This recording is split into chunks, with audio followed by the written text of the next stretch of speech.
نحمده ونصلي ونسلم على رسوله الكريم أما بعد فأعوذ بالله من الشيطان الرجيم بسم الله الرحمن الرحيم الصلاة والسلام عليك يا سيدي يا رسول الله وعلى آلك وصحبه يا سيدي يا رسول الله الصلاة والسلام عليك يا سيدي يا رسول الله وعلى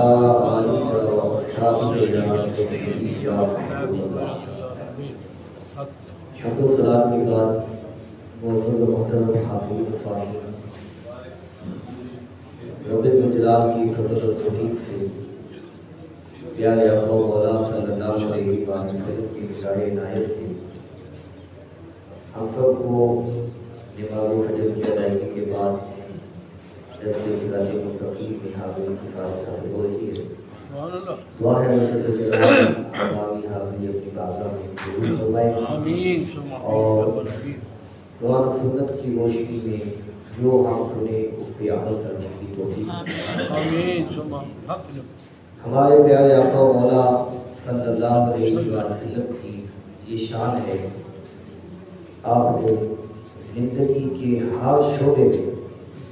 ہماری رہنمائی فرمائی۔ مجلس میں بیٹھنے کے کیا آداب ہیں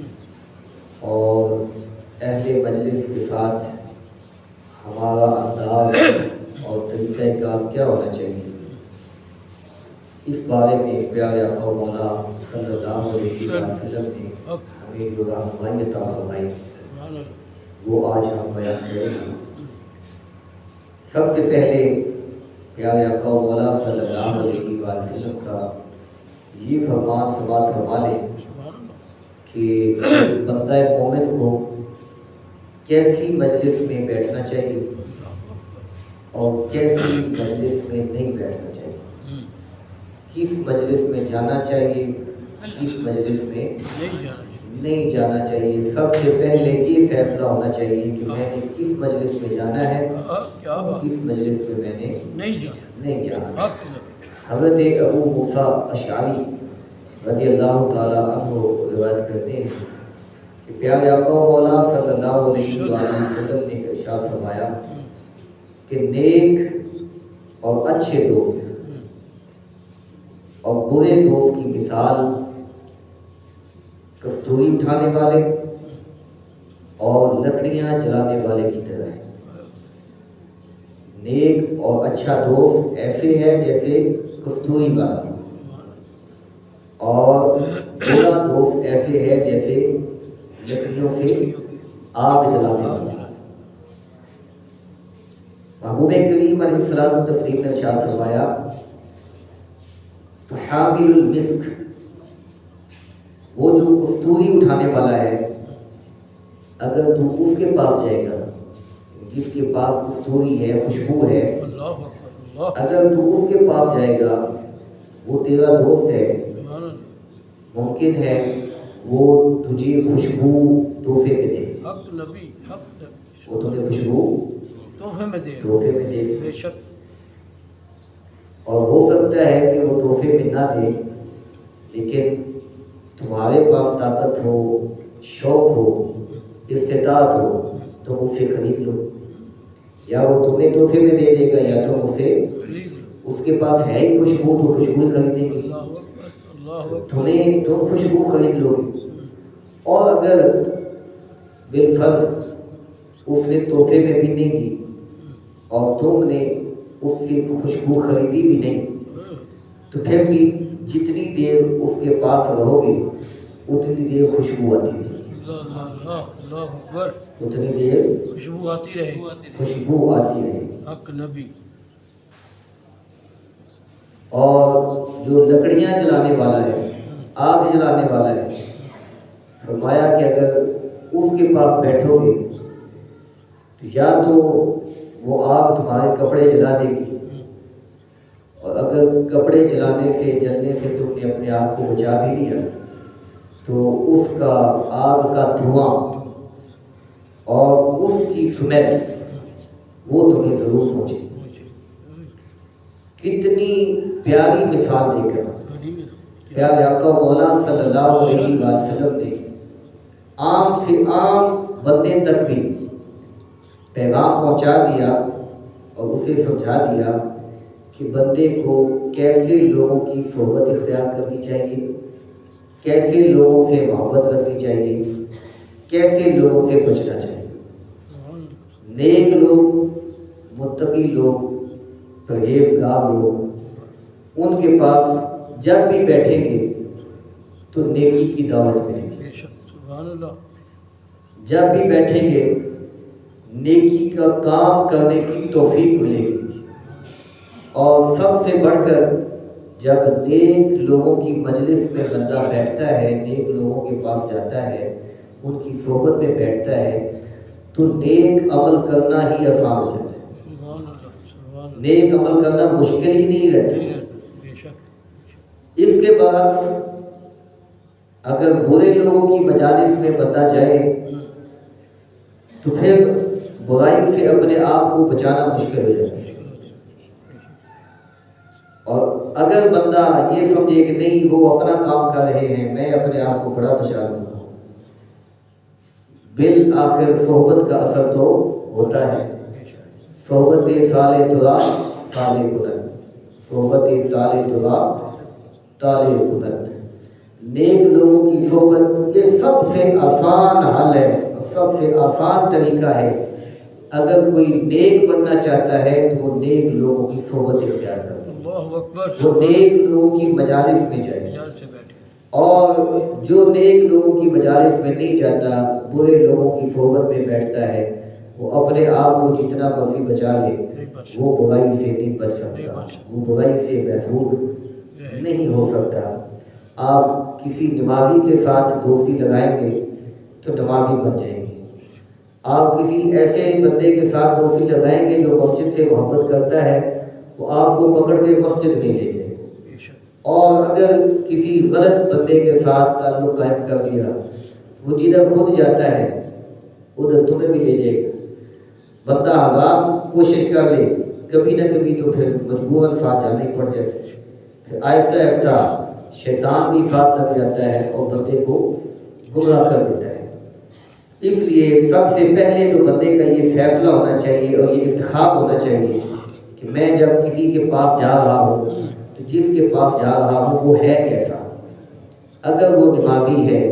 اگر وہ عالم دین ہے، اگر وہ نیک آدمی ہے، صوفی ہے، بزرگ ہے، یا ایسے لوگوں کا پروگرام ہے، ایسے لوگوں کی محفل ہے، تو ہمیں اس میں ضرور جانا چاہیے۔ اس سے برکتیں ہی برکتیں ملتی ہیں، رحمتیں ہی رحمتیں ملتی ہیں۔ اور اگر پہلے سے پتہ ہے کہ میں جن کے پاس جانے لگا ہوں وہاں کوئی نیکی نہیں ہے، کوئی ان کا اچھا کام نہیں ہے، اور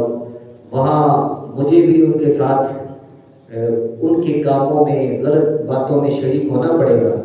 تو پھر پہلے ہی اپنے آپ پر پابندی لگا لینی چاہیے کہ مجھے ایسی مجلس میں جانے کی ضرورت نہیں ہے۔ جب نیک لوگوں کی اور اچھے لوگوں کی مجلس کا فیصلہ ہو جائے کہ میں نے وہاں جانا ہے، تو پھر وہاں جب مجلس میں جائیں، محفل میں جائیں، تو بیٹھنے اور گفتگو کرنے سے پہلے سلام کریں۔ پیارے آقا مولا صلی اللہ علیہ وسلم کا ارشاد گرامی ہے، السلام قبل الکلام،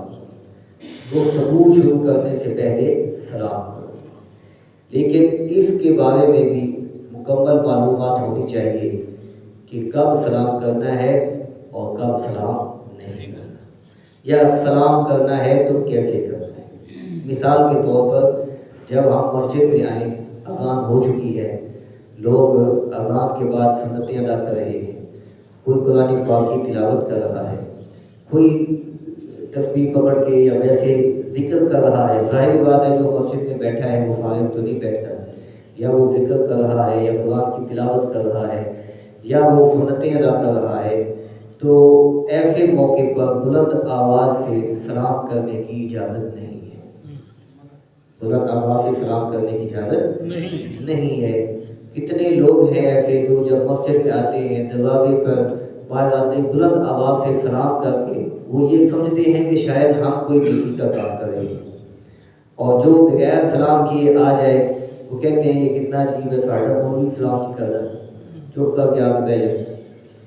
تو مسئلہ یہی ہے کہ جب لوگ قرآن کی تلاوت کر رہے ہوں، ذکر کر رہے ہوں، نماز پڑھ رہے ہوں، اس وقت بلند آواز سے سلام کرنے کی اجازت نہیں ہے۔ ہاں، آپ سلام کا اجر و ثواب ضرور حاصل کریں۔ آپ آہستہ آواز میں جو اپنے آپ کو سنائی دے، السلام علینا وعلی عباد اللہ الصالحین، یہ اتحیات میں پڑھ، السلام علینا وعلی عباد اللہ الصالحین، یہ سلام کر کے بیٹھ جائیں، سلام کا اجر و ثواب بھی مل جائے گا اور اس سے دوسرا ڈسٹرب بھی نہیں ہوگا۔ جب محفل میں مجلس میں پہنچے تو جس جگہ مل جائے آرام کے ساتھ وہیں بیٹھ جائے۔ خصوصی جگہ تلاش کرنا، اسٹیج تلاش کرنا، نمایاں جگہ تلاش کرنا اور پھر لوگوں کی گردنوں سے اوپر سے گزرتے ہوئے آگے جانا، یہ تہذیب اور شائستگی کے خلاف ہے۔ یہ اچھا عمل نہیں ہے۔ اس سے لوگ اپنی توہین سمجھتے ہیں کہ جو بیٹھے ہوئے ہیں ان کے اوپر سے گزر کے جا رہے ہیں، ان کو ٹھڈے لگ رہے ہیں، ان کو پاؤں لگ رہے ہیں، اور کئی مرتبہ تلخ کلامی بھی ہو جاتی ہے کہ کسی دوسرے کے پاؤں کے اوپر پاؤں آ جاتا ہے۔ تو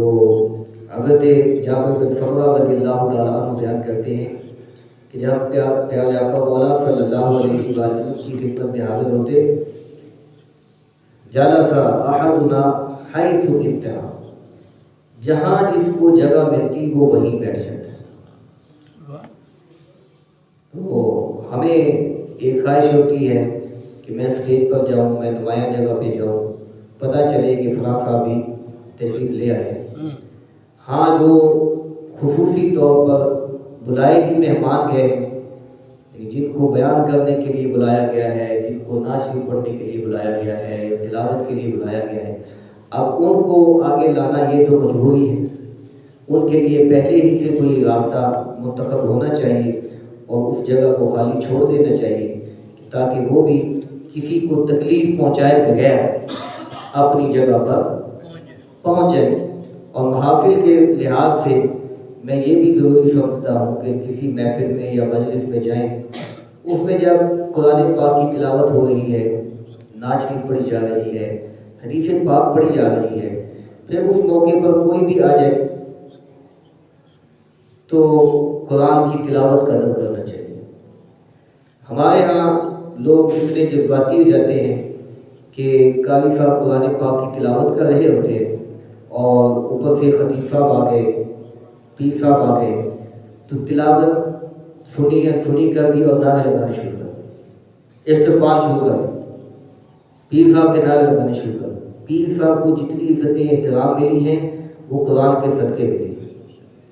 عالم دین صاحب کو، خطیب صاحب کو جو مقام و مرتبہ ملا ہے وہ قرآن کی نسبت سے ملا ہے۔ ثنا خان کو جو کچھ ملا ہے وہ دین کی برکت سے ملا ہے۔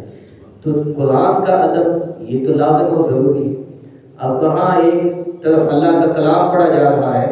اور اس کو چھوڑ کر نعرے لگانے شروع کر دی۔ جلدی سے قاری صاحب کے آگے سے میک بھی کھینچ لیتے ہیں، کوئی نعت شریف پڑھ رہا ہے اس کے آگے سے میک اٹھا لیتے ہیں، کوئی بیان کر رہا ہے جلدی سے میک اٹھا لیتے ہیں۔ کیا ہے؟ پیر صاحب آ گئے، خطیب صاحب آ گئے، فلاں صاحب آ گئے۔ تو یہ طریقہ درست نہیں ہے۔ یہ قرآن پاک کی تلاوت ہو رہی ہے تو یہ اس کے ادب کے خلاف ہے۔ نعت شریف پڑھی جا رہی ہے تو یہ نعت کے ادب کے خلاف ہے۔ بیان ہو رہا ہے تو یہ بیان کے ادب کے خلاف ہے۔ جب بیان ہو رہا ہے، نعت پڑھی جا رہی ہے، قرآن کی تلاوت ہو رہی ہے، ذکر و اذکار ہو رہا ہے، تو جو عالم دین آ رہے ہیں، خطیب صاحب آ رہے ہیں، پیر صاحب آ رہے ہیں،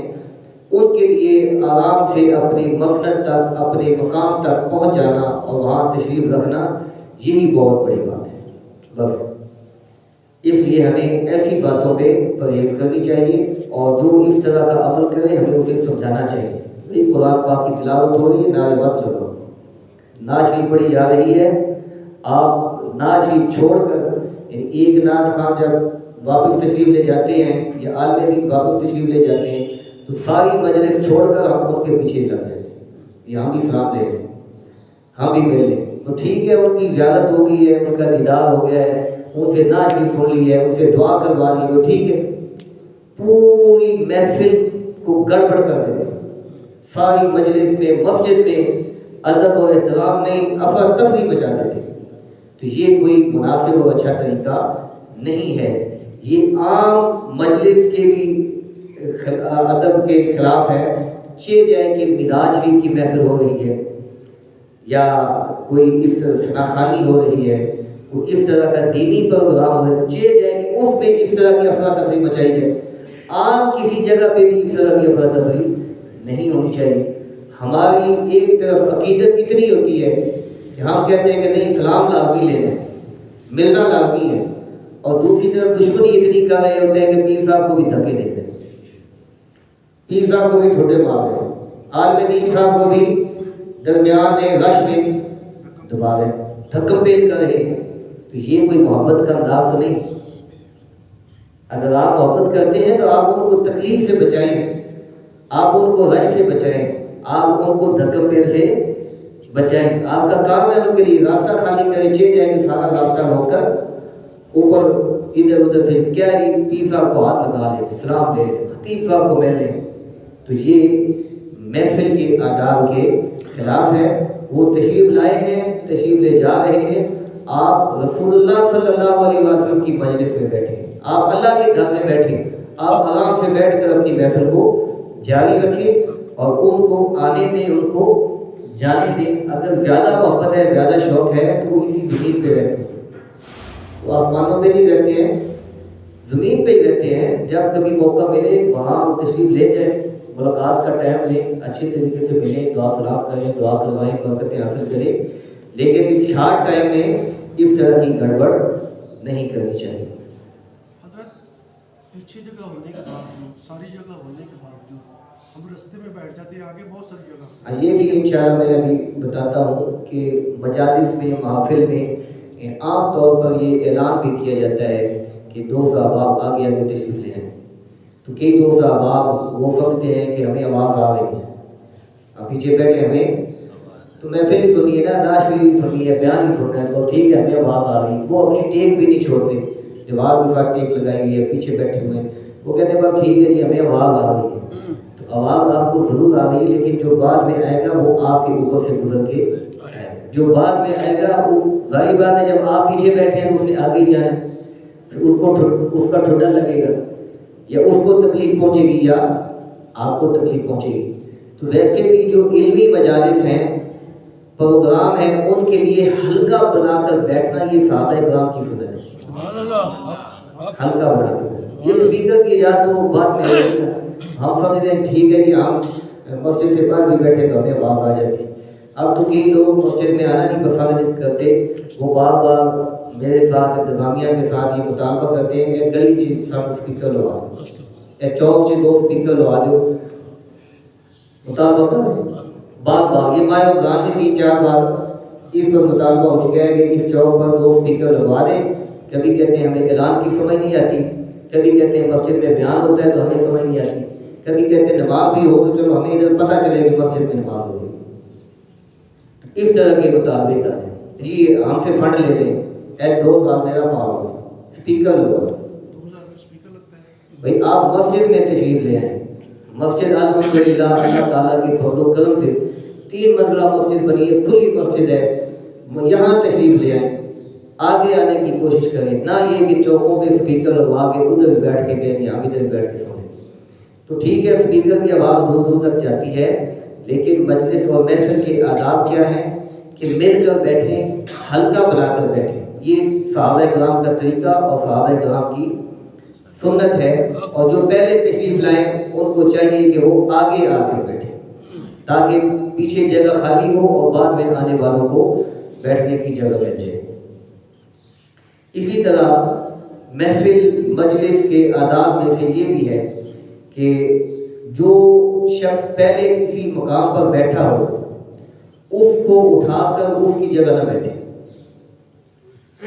پہلے ایک شخص بیٹھا ہوا ہے تو اب دوسرا آیا تو چل بھی اٹھ، میں کو چلا یہ طریقہ غلط۔ مسجد میں تو ایسا کم ہوتا ہے، لیکن عام طور پر گھروں میں،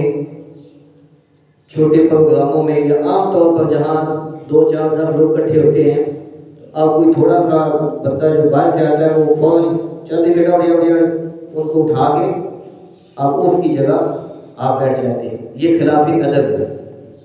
اس طرح نہیں ہونا چاہیے۔ نبی کریم صلی اللہ علیہ وآلہ وسلم نے ارشاد فرمایا لا یقیم احدکم اخاہ من مجلسی ثم یجلس فیہ، کوئی شخص اپنے بھائی کو اس کی جگہ سے اٹھا کر وہاں خود نہ بیٹھے۔ یہ سرکار کا ارشاد ہے، آپ کا یہ حکم ہے کہ کسی دوسرے کو اٹھا کر اس کی جگہ نہ بیٹھو۔ ہاں یہ الگ بات ہے کہ کوئی بڑا آ گیا ہے، کوئی بزرگ آ گیا ہے، جو بیٹھے ہیں ان کو خود چاہیے کہ وہ ان کے لیے جگہ کا انتظام کرے اور ان کو بٹھانے کا انتظام کرے۔ پیارے آقا مولا صلی اللہ علیہ وآلہ وسلم کا یہ بھی ارشاد گرامی کہ جب کوئی آئے تو اس کے لیے جگہ بنا دی جائے۔ جب کسی مجلس میں جگہ تنگ ہو، کوئی آ جائے تو جو پہلے سے موجود ہیں ان کو چاہیے کہ وہ سمٹ جائیں اور ان کو جگہ دیں۔ ایسا نہ ہو کہ وہ آ کر کھڑا رہے اور بیٹھنے کی جگہ نہ ہو۔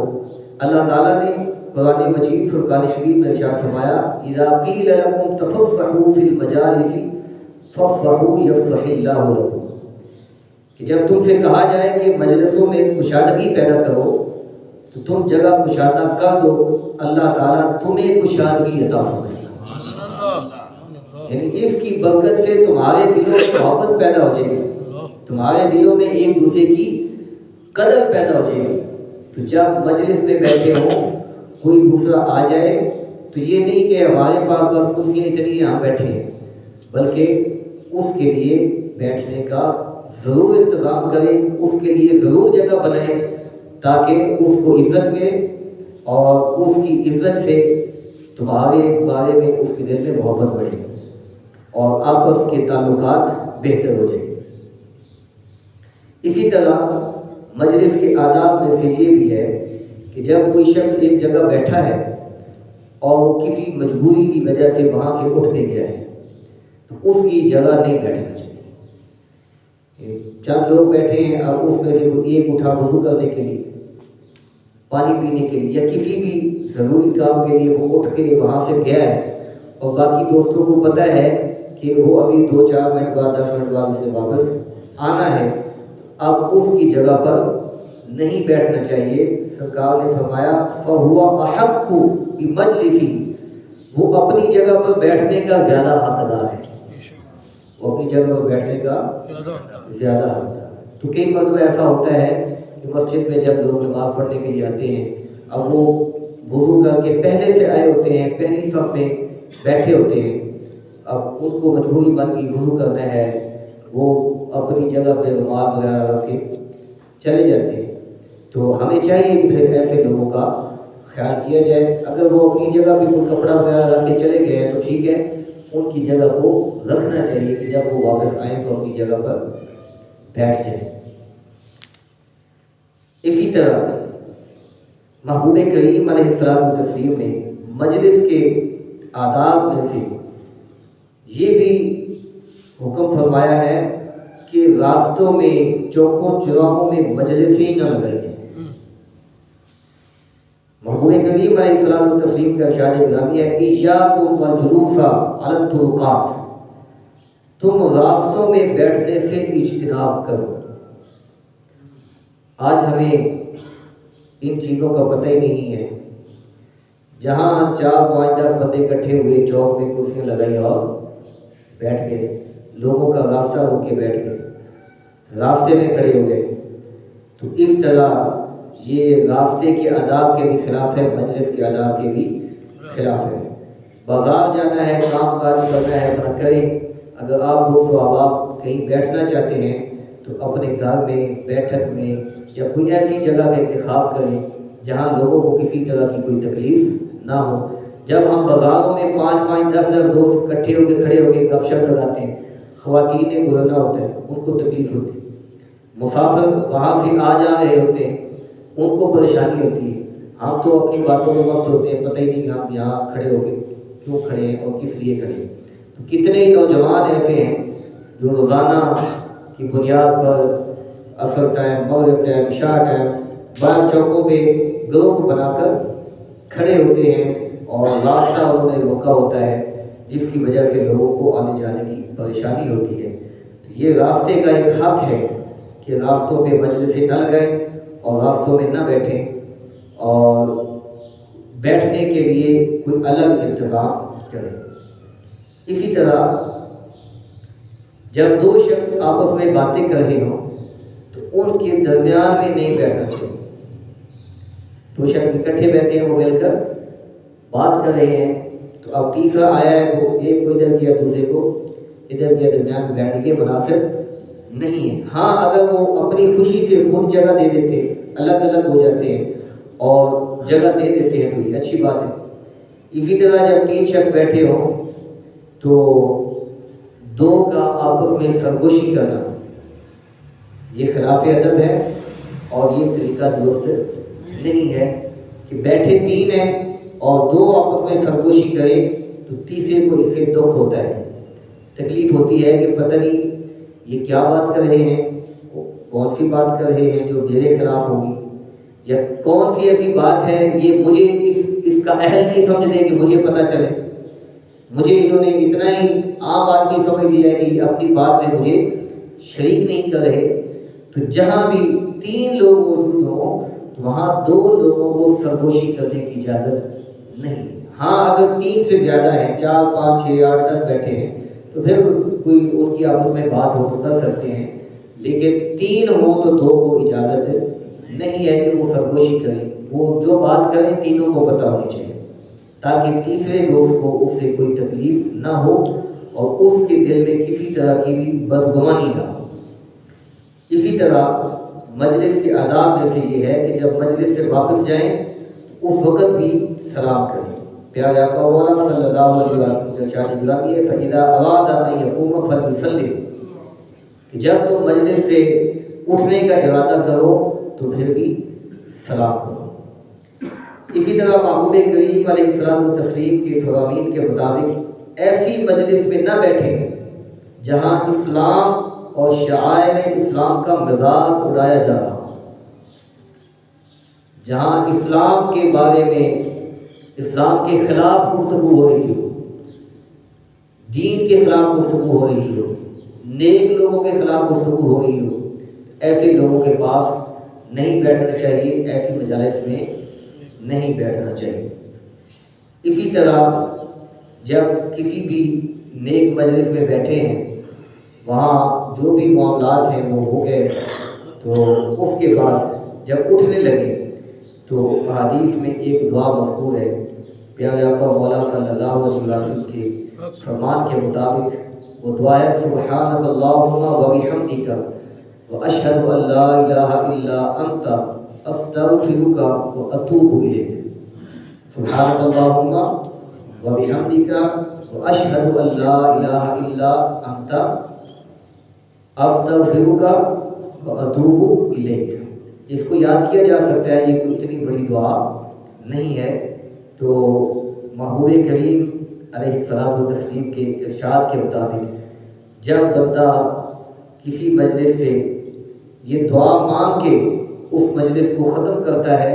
تو اس مجلس میں ہونے والے گناہ معاف ہو جاتے ہیں، یہ اس مجلس کا کفارہ بن جاتے ہیں۔ ظاہری بات ہے جب بندہ بیٹھا ہے گفتگو کر رہا ہے تو ہو سکتا ہے کہ اس کی زبان سے کوئی ایسی باتیں نکلی ہوں جو گناہ ہو، جو جائز نہیں تھی۔ باتیں ہوتی ہے، باتیں چل پڑتی ہیں، اس لیے جب محفل کا مجلس کا آپس میں باتوں کا اختتام ہو تو اس کے بعد یہ دعا پڑھ لینی چاہیے سبحانک اللہم و بحمدک و اشہد ان لا الہ الا انت استغفرک و اتوب الیک۔ اس دعا کو یاد کرنے مختصر لفظ ہیں تو یہ اس مجلس کا کفارہ بن جاتے ہیں۔ اس میں جو بھی چھوٹے موٹے گناہ ہوئے اللہ تعالیٰ اس دعا کی برکت سے معاف کر دیتا ہے۔ اللہ تعالیٰ ہم سب کو مجالس کے محافل کے آداب کا خیال رکھنے کی توفیق عطا فرمائے. آمین و علینا الا البلاغ.